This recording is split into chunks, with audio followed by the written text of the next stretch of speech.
While Sony is a little bit on the hot seat lately, there are still a lot of great things coming out of that company.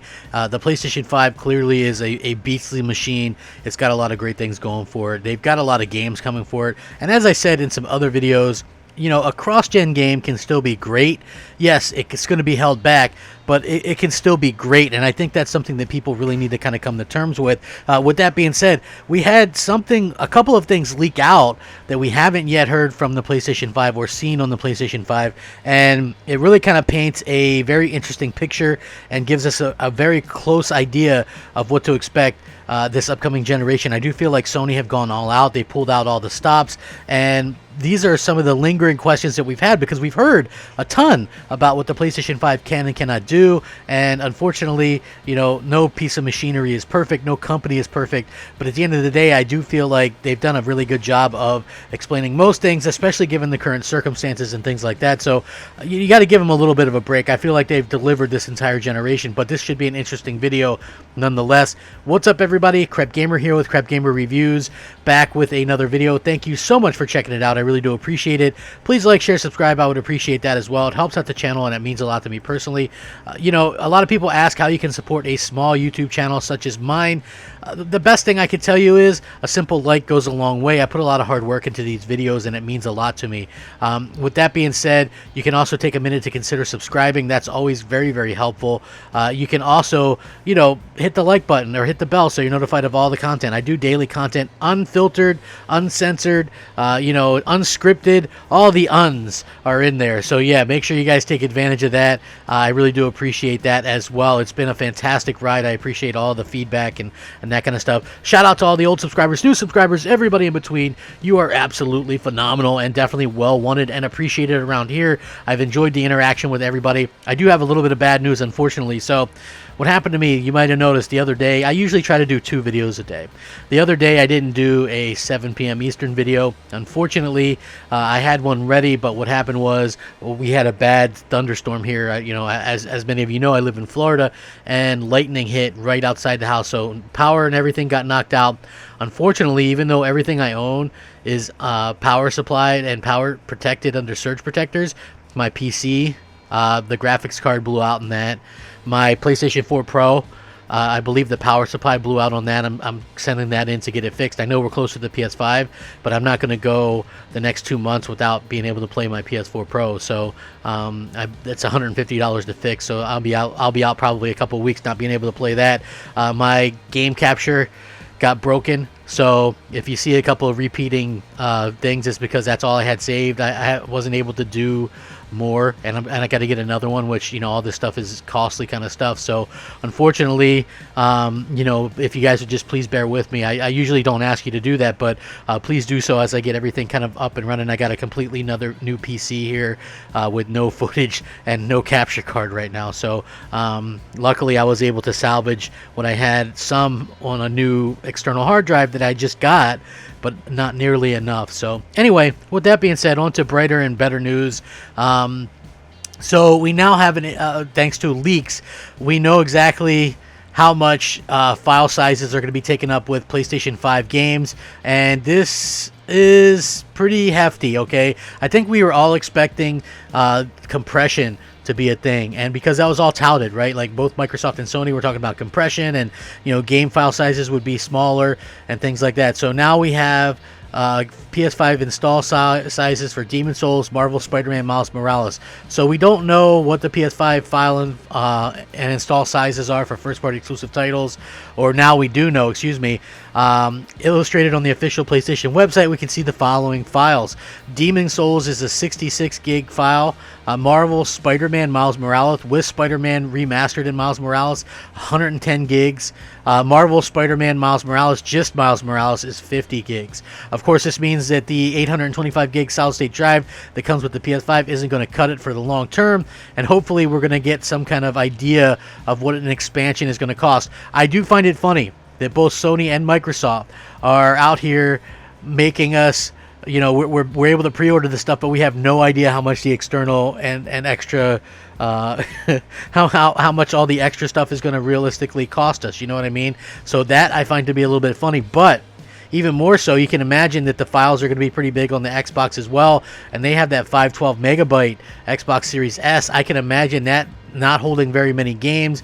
People are going to have to uninstall and reinstall and, you know, switch things all around. It does sound like we're going to need, you know, more memory, more storage across the board, which is going to be very interesting to see how costly that is for everybody as well. There's also PlayStation 5 UI.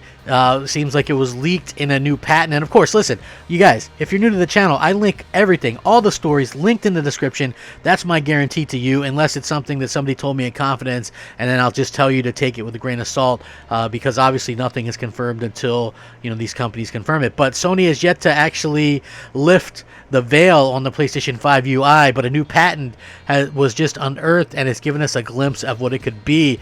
In case you didn't know, CEO of PlayStation, Jim Ryan, said that we can expect details on it soon, but now it seems like we have a pretty good idea about what it's going to be anyway. The images contained in the patent reveal some interesting concepts, including a panel of contents from a selected game, which features a quick menu packed with features like party setup, playtime tracking, restart buttons, other panels, feature in-game events, mission hints, video content from selected titles, and more. Obviously, we're going to see a lot more of this in the upcoming weeks and months ahead, as the PlayStation 5 is due for release on November 12th in the US and Japan, and November 19th in the UK.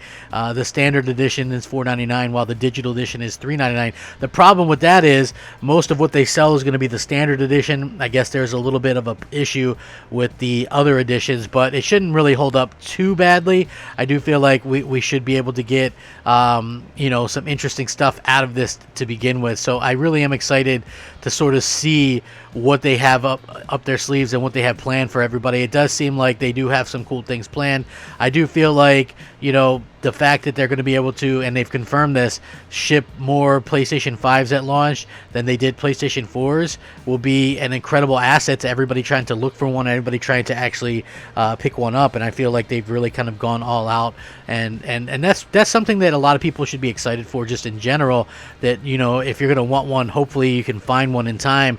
Again, we don't know for sure exactly how far that's going to be or whatever, but I do feel like, you know, hopefully everybody will be able to get it. Again, it was also interesting because if you, like, for me personally, and this isn't a knock against any of the things going on, but a lot of things that are going on right now, you know, we're in the middle of a pandemic, so places that sit there and deliver different types of things like Amazon and, you know, Walmart and stuff like that, I've kind of had problems with a lot of that stuff recently. So I knew that it was either GameStop or bust for me, because then at least you know you're going to be getting it. You got to go pick it up yourself or whatever.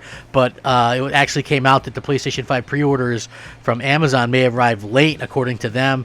You know, if you're one of the lucky ones that managed to snag a PlayStation 5 pre-order, it means you're definitely guaranteed to be enjoying, you know, Spider-Man, Demon Souls, or what have you.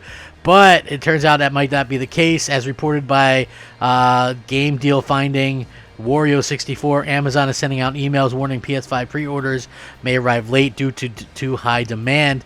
Amazon has sent out saying PS5 orders might not be able to be met. It says, we're contacted you about your order of PlayStation 5 to let you know in advance that you may not receive this item on the day it was released due to high demand. We'll make every effort to get the item to you as soon as possible once it's released. That's very interesting, because as I also reported before, Sony is using air freight to ensure that the PlayStation 5 can actually meet demand and supply enough unit. They booked over 60 flights from Delta 747s to ship consoles to retailer, and the supply is expected to last through the quarter. Air freight is much faster than sea, but it's more expensive. So again, they know that there's a lot of demand for this, and you want to get as many PlayStation 5s as possible into people's homes as quickly as possible. So this makes all the sense in the world, and we'll have to see exactly what happens and how this all shakes out. But again, there is a lot of demand for the PlayStation 5. There's no doubt about that, and Sony is just going to have to be able to meet that demand, because at the end of the day, you know, you got to listen to the consumer. And even though there is some negative points about the PlayStation 5 that recently, you know, I can go over it with the debacle of the of the pre-order stuff, or some of the games being cross-gen after they kind of talked about cross-gen, believing in generations and things like that. So, you know, there are a few kind of things to kind of be bummed about. Again, they confirmed no backwards compatibility with PS1, PS2, or PS3 games.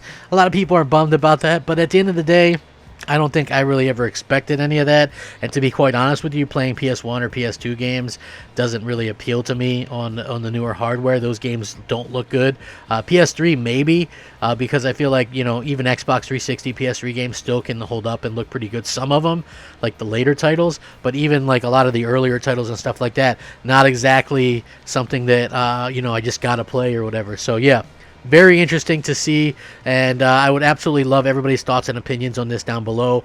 Or you can hit me up on Twitter at @the_Crapgamer, Xbox Live, MOH space Crapgamer, or PSN. Yes, even though my PlayStation 4 is broken right now, I still will respond to you via the app on my phone. I really hope you guys all stay safe, happy, and healthy. Remember to look out for one another. Please do so. Game on, my friends. Game on. Have a great day. Crapgamer out.